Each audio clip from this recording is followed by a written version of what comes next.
Nós vamos meditar na palavra de Deus num texto, numa história bem conhecida. Pode ser que não seja conhecida sua, se você tem menos tempo de convívio com o evangelho e com a igreja, mas a criança novinha da igreja já sabe a história do profeta Jonas, chamado de o profeta fujão. Ele tenta fugir da companhia de Deus, da presença do local onde Deus habita, atua, da terra de Israel, do povo de Israel, em razão de uma missão que ele recebe, a missão de ir pregar em Nínive.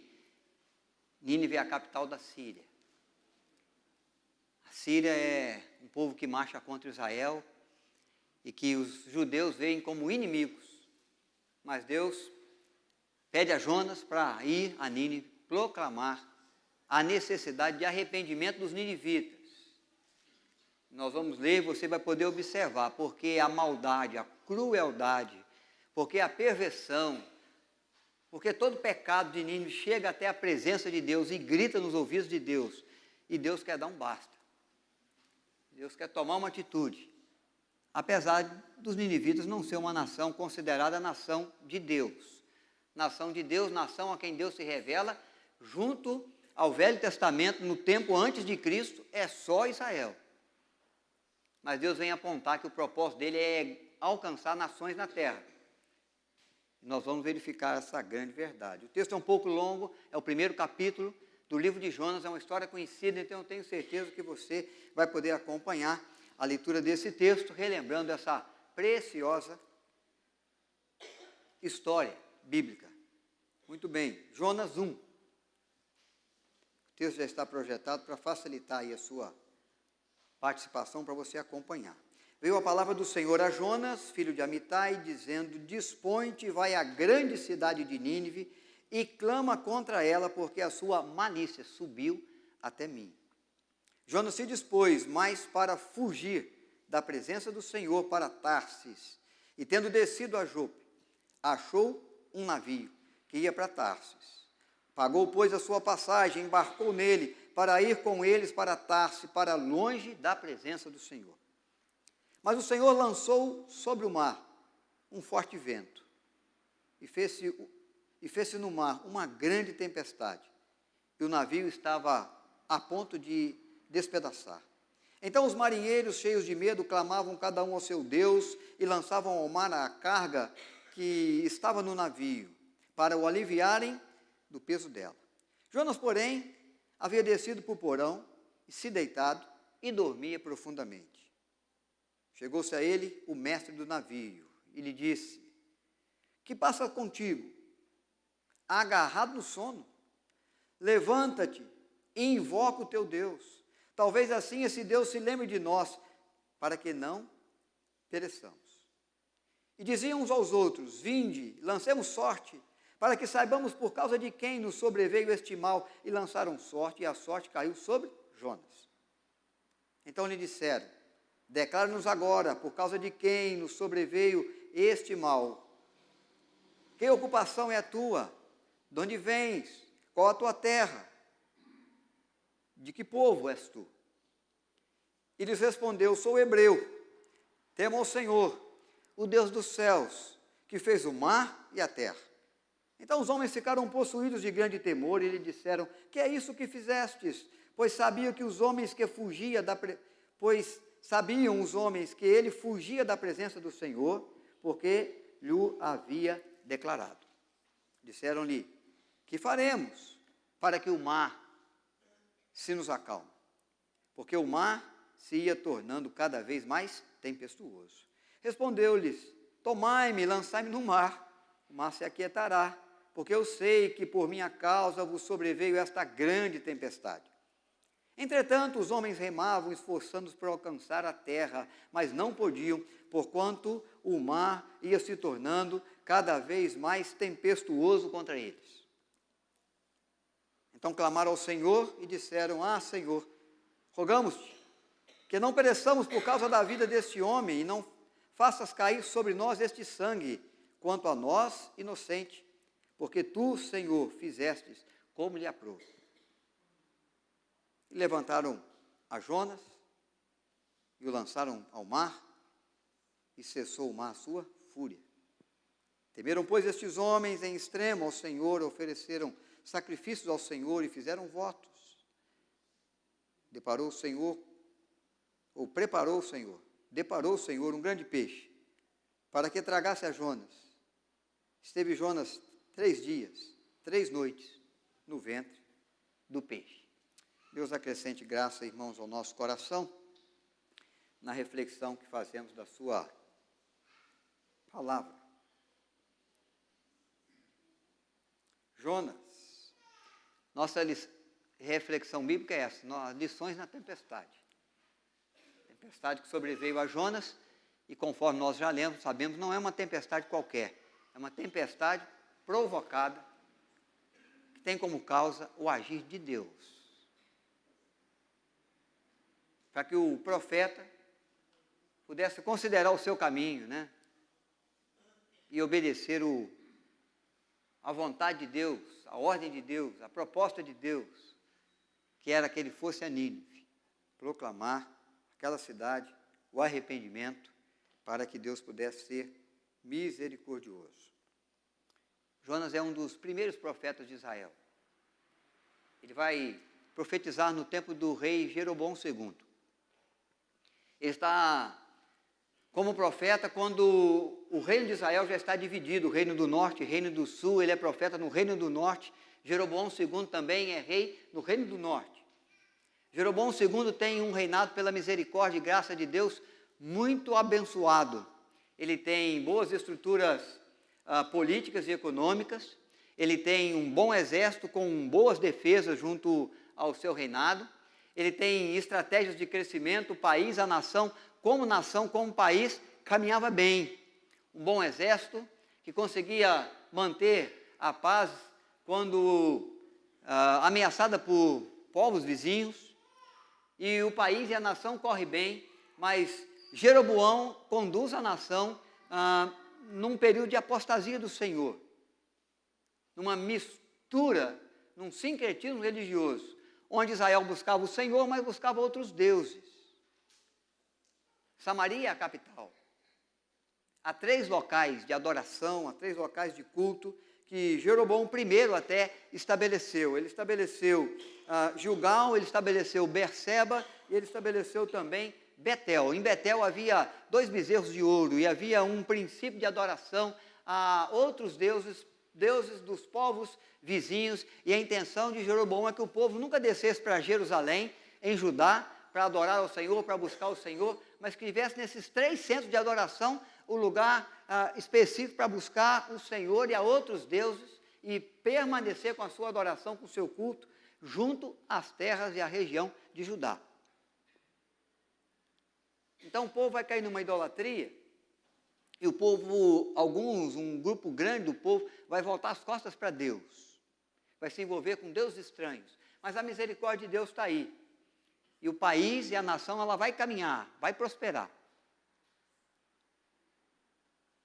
E é nesse período, é nesse tempo, que Deus chega a Jonas, um dos profetas, os primeiros profetas, e vai chamá-lo para uma missão que Deus não deu a nenhum profeta em Israel, só a Jonas. Todos os profetas dos judeus, eles foram a voz de Deus na sua terra, nas suas tribos. Nenhum outro profeta foi chamado por Deus, foi enviado por Deus para ir numa cidade, num povo estrangeiro, numa terra gentia ou gentílica. Só Jonas recebeu esse chamado. E como já disse, judeus não se davam com assírios, judeus eram ameaçados pelo povo assírio. Jonas mesmo, como profeta, já tinha visto a Síria cercar as terras de Israel, as terras de Judá. E agora ele recebe a mensagem de Deus, mas diz o texto que ele propõe no coração fugir para Tarsis. Ele desce ao porto, em Jope, região da Fenícia. Os fenícios também não tinham a adoração ao Deus de Israel, ao Deus único, ao Deus de Abraão, ao Deus de Isaac, ao Deus de Jacó. Eles tinham também os seus muitos deuses, mas eram os conhecedores da viagem marítima. Nos dias de Jonas, quem mais conhecia sobre o mar, quem tinha os melhores navios, eram os fenícios. Ele desce ao porto de Jope e ali ele compra uma passagem para Tarsis. Vê o que Jonas está fazendo. Samaria, capital de Israel, está a 800 quilômetros de Nínive, ao norte. Ele compra uma passagem para 800 quilômetros ao sul. Isso quando nós fazemos a medida pelo mar. Se ele sobe de navio para Nínive, 800 quilômetros. Ele compra uma passagem para 800 quilômetros na direção contrária, sul. Ele está dizendo para Deus, eu não vou. Eu vou fugir. E quando ele toma o barco, ele acha que está seguro, ele se põe no porão do navio, ele começa a dormir, a cochilar, quem sabe tinha passado algum tempo sem dormir, preocupado com a mensagem que Deus deu, com o chamado que Deus fez, né? Eu ia a Nínive, povo cruel, maldoso, que não merece perdão, não merece misericórdia de Deus, não merece a minha presença lá anunciando o Senhor, sua grandeza, seu amor, sua compaixão, sua misericórdia. Ele então compra a passagem num barco que levaria aproximadamente 200 pessoas, um barco de porte médio na época, e segue a sua viagem, sentido contrário, em direção ao sul e não ao norte, em direção a Tarsis e não a Nínive. Propôs no coração fugir da presença de Deus. E quando ele sai de viagem, a viagem nem se esticou muito, acreditamos que ainda dava para ver a terra à vista, não tinha entrado ainda no céu e céu marimar, e a tempestade veio, e veio de forma forte, veio de forma grande. E algumas lições nesse texto, e algumas lições aqui que eu quero compartilhar com vocês, que nos ajudam a entender o propósito de Deus com a vida de Jonas, com a vida de Nínive, com a nossa vida, com o nosso coração, quando nós pensamos e nas lições que a tempestade, que Jonas enfrenta, que os marinheiros enfrentam, pode trazer ao nosso coração. Primeiro é essa, Deus é o Senhor de toda a terra. Deus se revela especialmente a judeus. Deus promete fazer de Abraão, de Isaac, de Jacó, uma grande nação e faz. É aos judeus que Deus fala do Messias que viria, da salvação que viria à humanidade, por meio do Filho unigênito dele, que haveria de nascer de uma virgem. É lá que ele anuncia o enviado de Deus que tiraria o pecado do mundo, que abriria o caminho, que se tornaria o caminho de verdade, o caminho da vida, o caminho que leva à presença do Pai, o caminho que promove vida eterna para o coração daquele que crê. É aos judeus que Deus se revela. É aos judeus como nação que Deus se torna o Deus de Israel. Mas Deus sempre foi o Senhor de toda a terra, Ele não é o Criador de toda a terra. A Bíblia sempre vai nos lembrar essa grande verdade. O Senhor criou todas as coisas. Ele é Senhor de todas as coisas. Ele fez a raça humana, a sua imagem e semelhança. Ele reina sobre todo ser humano, sobre todos os reinos da terra, sobre todos os povos, em todos os tempos. Deus é o Senhor de toda a terra. Ele não é o Deus só de Israel. Ele não é o Deus só dos judeus. Ele é o Deus que se revela aos judeus, para todos os povos, para todas as nações. Porque tudo é do Senhor. E aí tem esse texto que você conhece bem, do Salmo 24, verso 1, o Senhor, do Senhor é a terra e tudo que nela contém. O verso 2 é o mundo e todos que neles habitam. É uma verdade que essa tempestade vem lembrar a Jonas, aos marinheiros e a nós. Deus é Senhor de toda a terra. Por isso que ele chega para Jonas, o único profeta de Israel, que recebe uma ordem de profetizar lá em Nínive, porque Nínive também é do Senhor. A Síria também é do Senhor.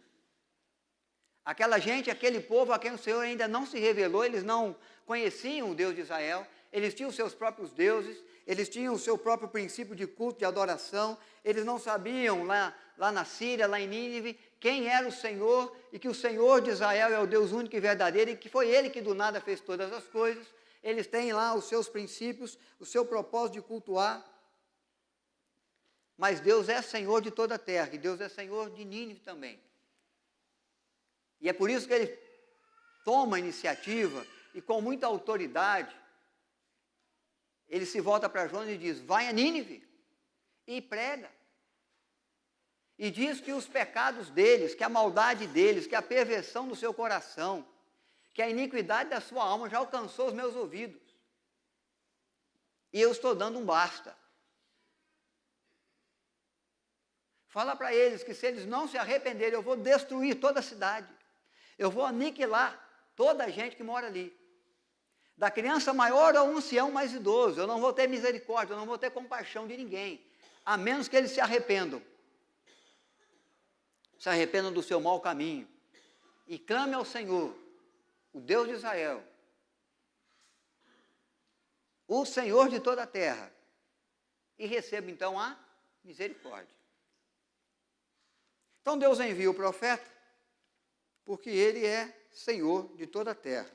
Ele manda dizer a Nínive, que não é o seu povo, que não é uma nação que o conhece, de que é preciso que eles se arrependam ao Senhor.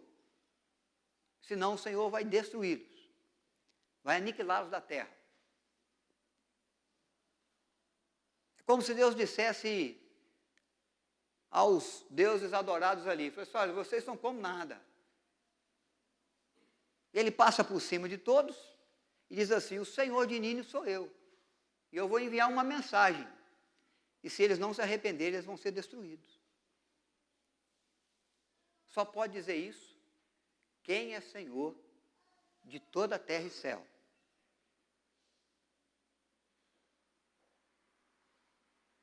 Somente o Deus que do nada fez tudo, que controla tudo, que tem poder sobre tudo, em todo o tempo. Não importa quem está reinando em Nínive, nem na Síria. Deus está mandando o seu profeta lá. Porque Deus já era Deus lá também, como é. Deus em todo lugar, em todo tempo. Essa é uma grande verdade. Deus é Senhor sobre todos os povos, sobre toda a gente. E Jonas, então, diz o texto que ele vai se dispor a fugir. Vai se dispor a fugir. Mas quem pode fugir da face de Deus? Vocês se lembram do Salmo 139? Alguns versículos lá que eu quero ler com vocês, versos 7 a 12. O salmista está considerando o Deus Todo-Poderoso, o Senhor de toda a terra. Ele diz que Ele é Deus onisciente, conhece tudo, sabe de tudo em todo o tempo. O que eu não sei, mas o que eu fiz, o que me motivou a fazer. A minha história, os bastidores da minha história, aquilo que já aconteceu e aquilo que ainda vai acontecer. O pensamento que eu guardo no coração, a atitude que eu escondo de todo mundo, ou tento esconder de todo mundo, Deus conhece. O Deus onisciente. Deus onipresente, presente em todo lugar. Para onde me fugirei da sua face? Nós vamos ler esse texto agora. Onipresente e Deus onipotente. Tem poder sobre todas as coisas, sobre todas as pessoas, sobre todos os reinos, sobre todas as circunstâncias. Salmo 139, versos 7 a 12. Para onde me ausentarei do teu espírito? Para onde fugirei da tua face? Se subo aos céus, lá estás. Se faço a minha cama no mais profundo abismo, lá estás também. Se tomo as asas da alvorada e me detenho nos confins do mar, ainda lá haverá de me guiar a tua mão e a tua destra me susterá. Se eu digo, as trevas com efeito me encobrirão, a luz ao redor de mim se fará noite. Até as próprias trevas não te serão escuras, as trevas e a luz são a mesma coisa. Jonas é hebreu. Ele sabe que Deus é onipotente, onipresente, onisciente. Ele aprende isso porque Deus se revela assim à nação. Se revela assim desde Abraão, desde Isaac, Jacó. A nação nasce sabendo, não dá para esconder de Deus, nem a sua vida. Adão e Eva aprenderam isso ainda no jardim do Éden, quando pecaram, tentaram se esconder de Deus.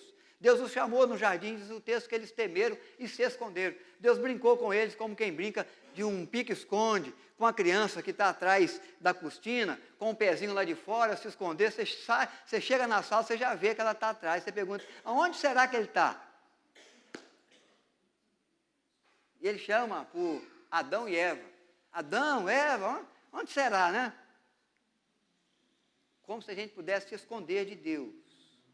Deus os chama para a sua presença. Deus já sabia onde eles estavam.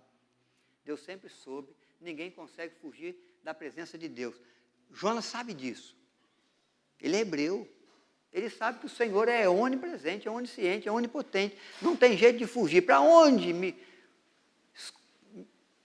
que eu vou fugir? Se subo aos céus, lá estás.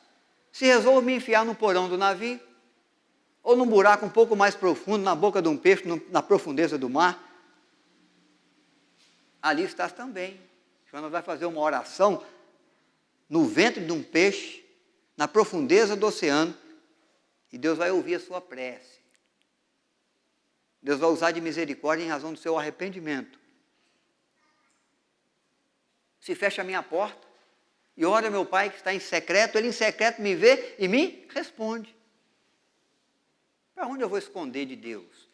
Na escuridão da noite, trevas e luz aos seus olhos são a mesma coisa.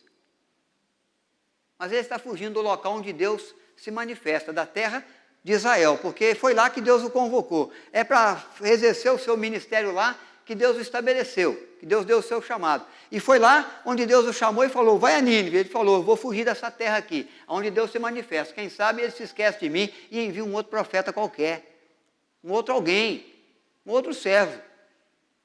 E ele propôs no coração não obedecer, mas fugir. Quem fugirá da tua face? Quem pode se esconder do Senhor? Ninguém pode. Mas tem circunstâncias que Deus nos deixa ir por um tempo. Nós lemos aqui hoje, né? O Salmo 81. Se eu for voltar para o verso 11 e 12, você vai perceber que o salmista ele chega a mencionar essa verdade. Senhor, eu andei cometendo umas falhas, andei buscando uns caminhos, e o Senhor de repente falou comigo, pode ir. Segue o seu caminho. Nosso irmão, presbítero Roberto Moreno, que leu esse texto aqui na abertura. O salmista está considerando que há alguns momentos que Deus fala assim, pode fazer o que você quer, pode realizar o que você deseja, ande segundo a sua vontade, segundo o interesse do seu coração. Eu tenho a minha vontade que eu já determinei para você, mas vou deixar você ir. Irmãos, a pior coisa que tem, que Deus pode fazer, o maior castigo que Ele pode trazer para um coração desobediente é dizer assim, muito bom, seja feita a tua vontade.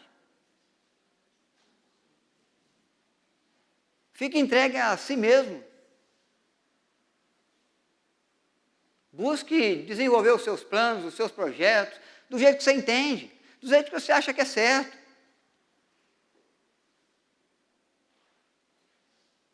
É um dos piores castigos que Deus pode dar para mim e para você. Ele falou para Jonas, tá bom, Jonas, você quer ir para Tarsis? Pode tomar o barco. Pode comprar passagem. Olha os fenícios aí, especialistas em navegação. Essa gente é gente segura. Viagem segura, viagem tranquila. Compra passagem. Pode ir na direção que você quer. Eu quero que você vá para o norte. Você quer ir para o sul? Pode ir para o sul. Ah, você quer ficar 800 quilômetros de distância, como eu mandei. 800 quilômetros de distância da Síria. Mas na direção ao sul, não ao norte. Tudo bem, pode comprar a passagem. Chegou lá, ele encontrou a passagem, ele encontrou o barco, ele encontrou os fenícios, navegadores experientes. Ele entrou no mar, mais calminho, mais tranquilo, viagem segura.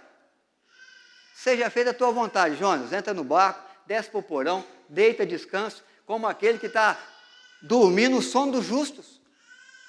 Você conseguiu. Você quem determina.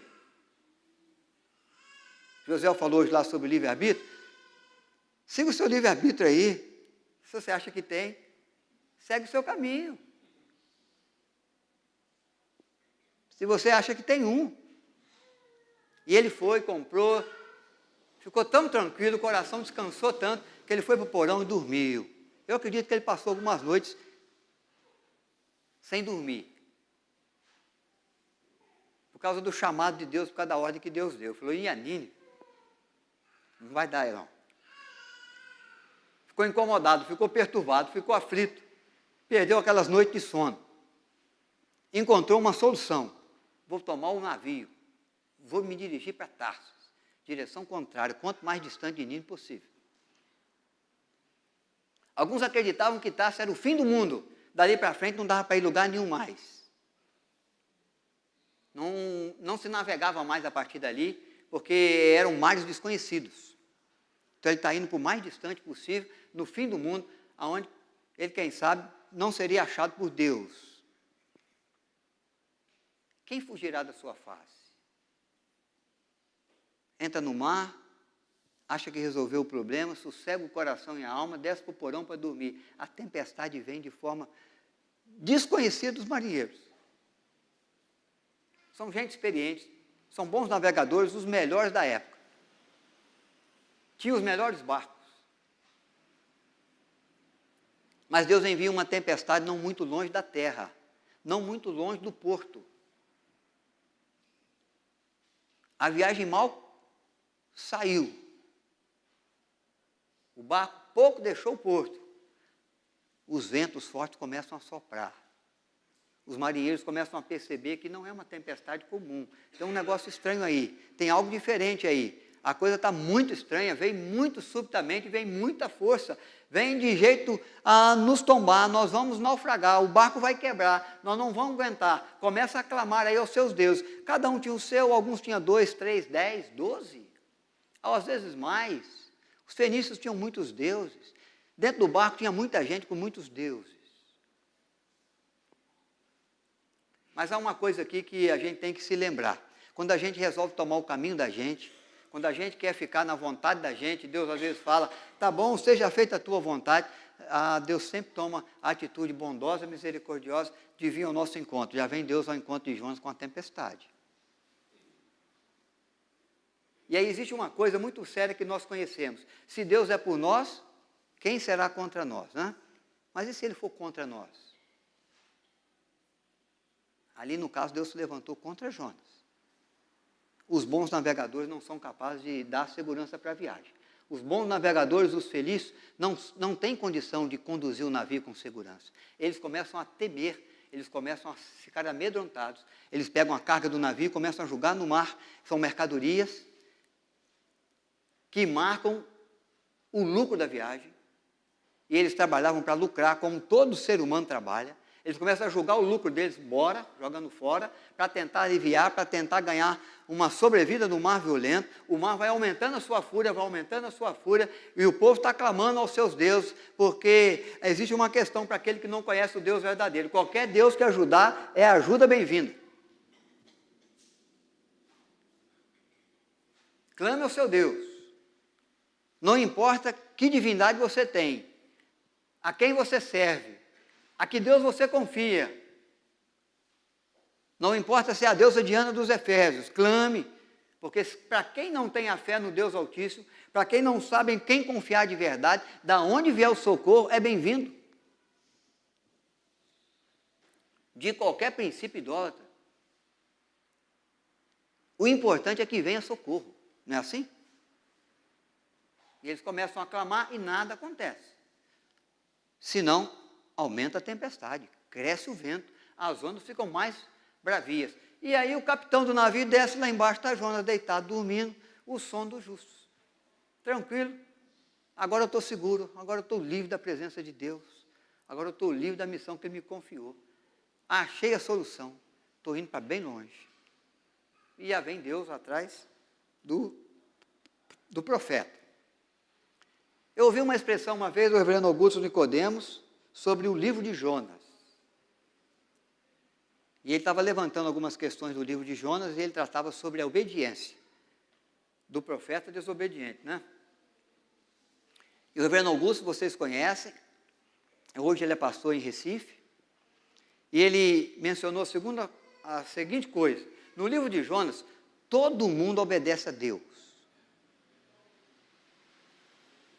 Ele ordenou o vento e o vento surgiu, certo? É o que nós vimos aqui. Deus enviou um vento forte. O mar ficou bravio. Jonas foi lançado no mar. Deus ordenou um peixe. Vamos falar um pouquinho mais depois disso. Não importa que peixe foi. Para o Deus que do nada fez tudo, mandar um peixe para engolir um sujeito, preservar ele vivo, até cuspir ele de volta na praia, é muito fácil. Porque ele fez coisa muito mais difícil. É ações do extraordinário de Deus. Mas Deus ordenou o peixe, ele foi lá, tomou Jonas. Jonas podia pensar, é o meu fim. Nessa hora Deus estava mandando para o peixe o livramento. Mas o peixe obedeceu. Ele vai a Nínive, ele prega. Prega de forma toda errada, né?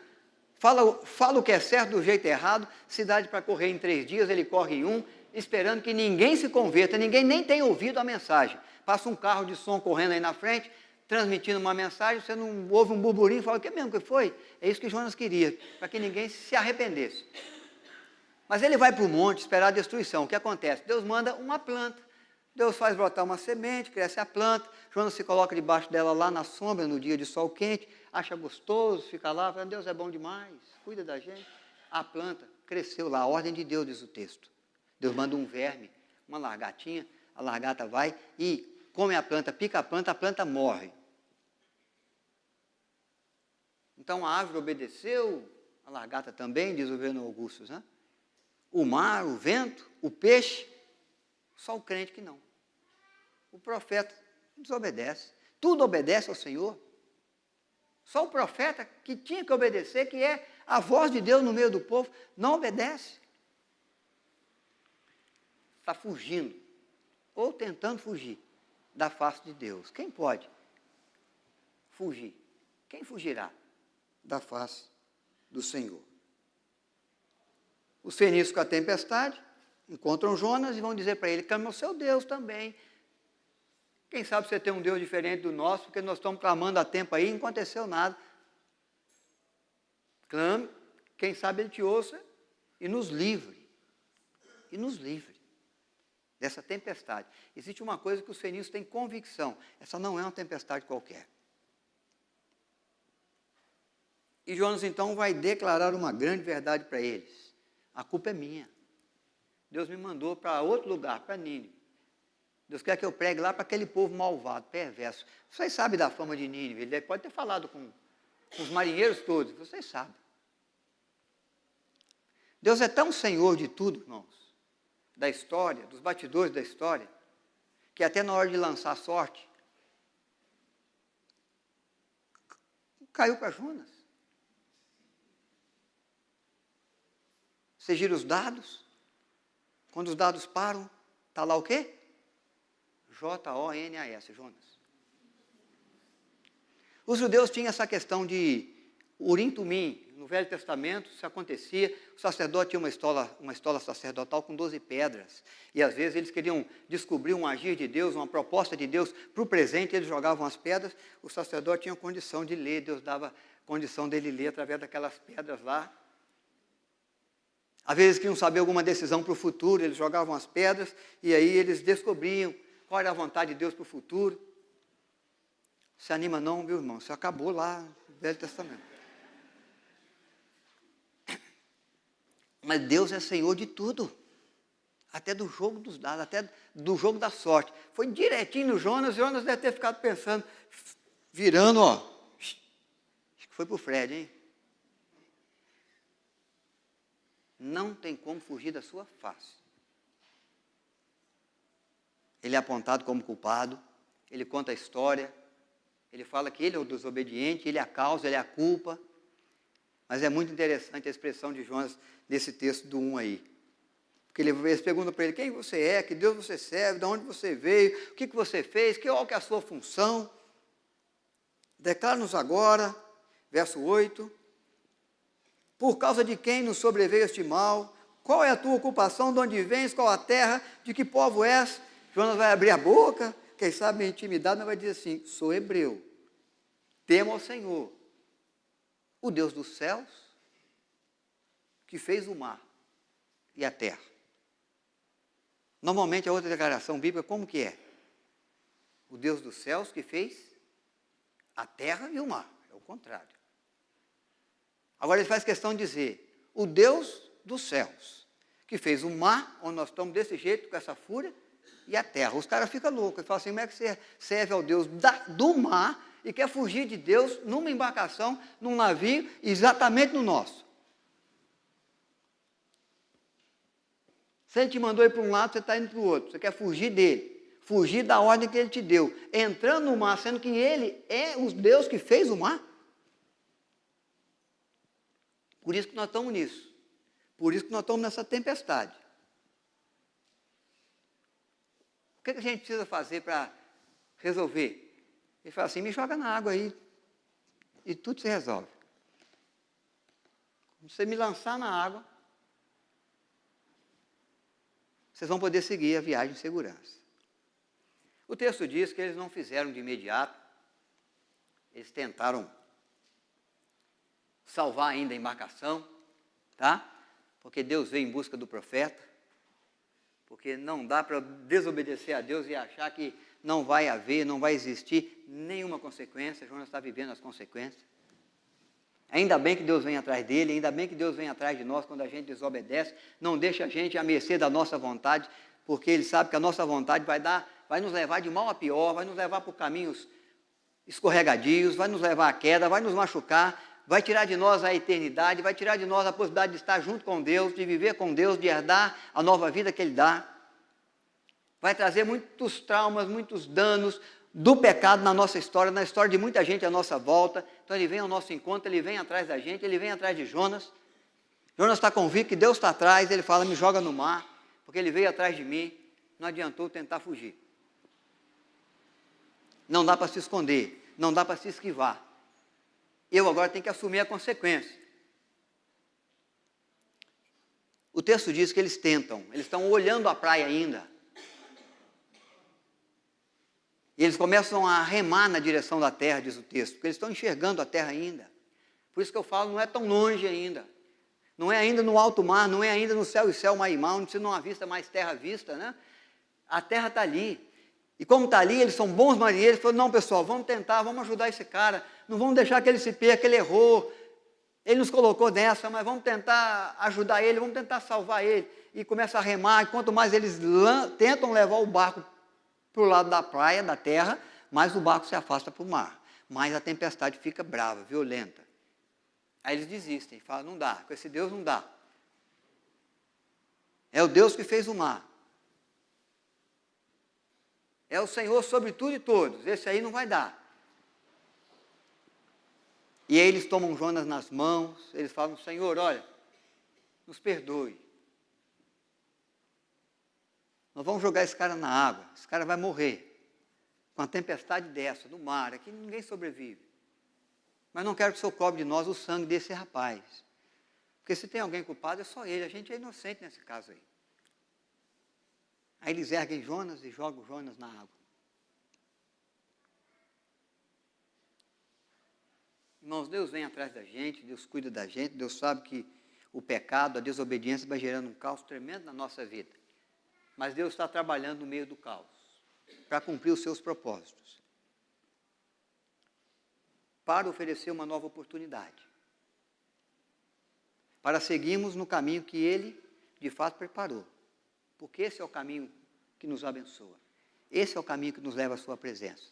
Esse é o caminho que traz a providência de Deus, a bondade de Deus, a misericórdia de Deus para nós. Jonas cai na água. Quando ele é jogado ao mar, possivelmente ele pensava como os marinheiros, é o fim deles. Mas aconteceu algo muito extraordinário naquele navio, com aquela tripulação, com aqueles que estavam ali, que tinham os seus deuses. Diz o texto que eles clamaram misericórdia de Deus e perdão ao Deus de Jonas, ao Deus de Israel, ao Deus dos céus que fez o mar e a terra. É interessante porque essa é uma expressão também usada por apóstolo Paulo em Atenas, quando ele vai defender quem é o Deus desconhecido aqui dos atenienses, que tem tantos deuses. Ele vai falar entre todas as coisas, assim, o meu Deus é aquele que do nada fez tudo. É o Deus dos céus que fez a terra e o mar, que nos formou, que nos fez. E se existimos e nos movemos é porque Ele existe. Paulo vai trazer essa expressão também. Ele vai dizer e vai mostrar que Deus é aquele que tinha trabalhado, estava trabalhando para abençoar a vida do ser humano, que era um caos completo por causa dos pecados, por causa da consequência do pecado, por causa da iniquidade de cada coração. Mortos estávamos, em razão dos nossos delitos e pecados. Nosso fim era trágico, eternidade sem Deus, choro, ranger de dentes, vivenciando as causas, as penas eternas, distantes do Senhor, distantes da glória de Deus, destituídos da glória de Deus, eternidade de sofrimento. É o caos da nossa vida, é o caos da nossa história. Mas Deus teve um propósito cumprido na cruz que nós celebramos aqui, quando comemos do pão, quando bebemos do cálice. Uma obra redentora consumada, um sangue eficaz que foi vertido para remir o meu pecado, para me dar a oportunidade de viver diferente, de viver de novo, de viver vida nova, de vencer o pecado que me vencia, de vencer a morte, o dano maior do pecado, o salário do pecado que estava sobre mim, porque Ele pagou o alto preço por mim lá naquela cruz. Ele deu a vida dEle. Ele morreu a minha morte. Ele padeceu os meus sofrimentos para me presentear com a vida que Ele tem, vida de gozo, vida de paz, vida de alegria, vida com Deus, vida eterna, vida que vence a morte, vida sem fim. Aqueles marinheiros experimentaram disso, alguns deles, diz o texto que eles adoraram a Deus, se arrependeram, se quebrantaram, adoraram a Deus. Eu não sei como é que foi aí o tipo de conversão, pode ser que alguns acrescentou o Deus de Jonas aos muitos números de Deus que eles já tinham. Pode ser que outros tenham dito assim, o nosso Deus não vale nada, nós clamamos, nós pedimos, a tempestade cresceu, mas quando Jonas anunciou o seu Deus, e quando nós jogamos lá, esse Deus que trouxe a tempestade levou de volta, esse é Deus de verdade. E pode ser que alguns tenham abandonado todos os deuses que eles serviam, e falou assim, não, só vale a pena servir aquele que, de fato, é o Deus dos céus, que criou o mar, a terra e tudo que nela há, e todos que nela habitam. Pode ser que alguns corações se converteram mesmo, abandonando seus deuses, as suas idolatrias, e acolhendo só o Deus de Israel. Outros acrescentaram, com certeza, o Deus de Israel a um número de deuses que já tinham. No céu nós podemos saber. Quem sabe lá nós vamos procurar algum fenício, marinheiro no tempo de Jonas, que vai poder contar essa história para nós com mais detalhes, né? Vai poder falar da cara assustada de Jonas quando a sorte caiu sobre ele e ele foi descoberto. Mas possivelmente, no meio do caos, Deus se manifestou com poder para salvar perdido, para se fazer conhecido de quem não conhecia, para declarar o seu poder, a sua misericórdia, sua soberania. Serei o Deus dos deuses, o Deus Todo-Poderoso, para que corações pudessem se render a Ele em arrependimento e em adoração. Aliás, Jonas vai a Nínive. Jonas prega, como eu falei, de maneira corrida, para que, quem sabe, ninguém ouvisse. E toda a cidade de Nínive se arrependeu, se curvou ao Deus de Israel. Porque Ele é Deus de todos os povos, de toda a terra. Ele manda o profeta para uma cidade que não conhecia. E ele se revela ao coração daquele povo. E toda a cidade se dobra de joelho, no vestido de pano de saco e deitando na cinza, para reconhecer o seu pecado, o seu erro, para clamar, tem misericórdia de nós. E olha que Jonas nem levou um tempo muito grande contando o que tinha acontecido com ele na viagem que ele tentou fugir. Se ele conta isso, hein, acho que não precisava nem pregar mais nada, já iam se dobrar ali mesmo. Deus é aquele que cumpre os seus propósitos. Às vezes do caos que envolve a nossa vida, nas circunstâncias difíceis, de aflição, de medo, de temor, porque nós achávamos que estávamos no controle, nós achávamos que tínhamos tudo em paz na nossa vida, que tínhamos achado a saída, que tínhamos encontrado o caminho, mas a tempestade veio. Nós percebemos que nós não temos controle sobre nada. Nós vamos perecer se Deus não estiver ao nosso lado, se Ele não responder a nossa prece, se Ele não se importar com a nossa aflição, se Ele não agir em nosso favor. Se Ele não der uma resposta à nossa prece, porque eles estavam clamando.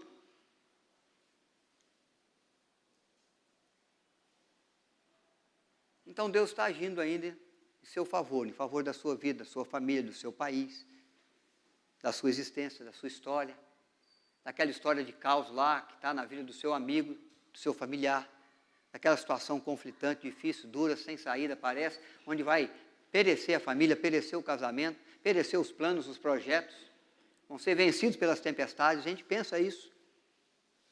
Mas há um plano de Deus, um propósito de Deus. Deus está trabalhando em meio ao caos, às vezes, em meio às tempestades. Tudo parece perdido. Ninguém está conseguindo fazer nada eficaz. Até que a voz de Deus se erga. Como Ele fez também no mar da Galileia com Cristo, erguer a sua voz para que o vento e o mar lhe obedeçam. E a tempestade se vá. E o mar retome a calmaria. E a viagem siga com segurança. Os fenícios foram para Tarsis, a embarcação foi com segurança. Jonas foi guardado por Deus, diz o texto, no ventre de um grande peixe. Mas porque Deus queria o quê? Cumprir o seu propósito. Que Jonas não queria e que achou que já tinha frustrado. Mas nós meditamos 2 vezes aqui, os últimos domingos que eu preguei, né? Quem pode, de fato, frustrar o plano de Deus? Seus planos não podem ser frustrados, disse Jó. Ele está cumprindo o propósito. Ele está cuidando de você. Ele está querendo te colocar no bom caminho. Ele quer usar a sua vida para um plano que Ele tem, para uma ação, para uma missão que Ele te confia. Junto à terra, nessa terra de doido, nesse mundo de aflição, de dor, de sofrimento. Em meio ao caos, às vezes, da cidade. Para oferecer oportunidade, Deus está trabalhando. Para seguirmos no caminho que Ele quer, que Ele preparou. O caminho que leva a Deus. O caminho que celebramos quando comemos do pão, quando bebemos do cálice. O caminho que abençoa a nossa vida com vida de verdade. Com vida em abundância. Vamos colocar em pé, vamos orar, que Deus seja gracioso, nos abençoe sempre. E mesmo que venha tempestades, às vezes algumas trazidas pela mão do próprio Deus, que Ele seja aquele que age em nosso favor. Que atue para oferecer a oportunidade, para cumprir o propósito, para nos livrar do perecer, para nos colocar no bom caminho que Ele tem. É o momento de nós considerarmos as nossas lutas também. E quem sabe, como aqueles marinheiros clamaram ao Senhor, que Ele ouça a nossa voz. Que Ele estenda para nós a sua mão. Que Ele acalme a tempestade que hoje existe. Que amanhã sejamos surpreendidos com um mar calmo, sereno e tranquilo. Que a noite negra e escura seja interrompida pelo raiar de um novo dia. Que o choro que vem 1 noite, 2, 3, 1 ano, quem sabe, receba o cuidado de Deus no sorriso de amanhã.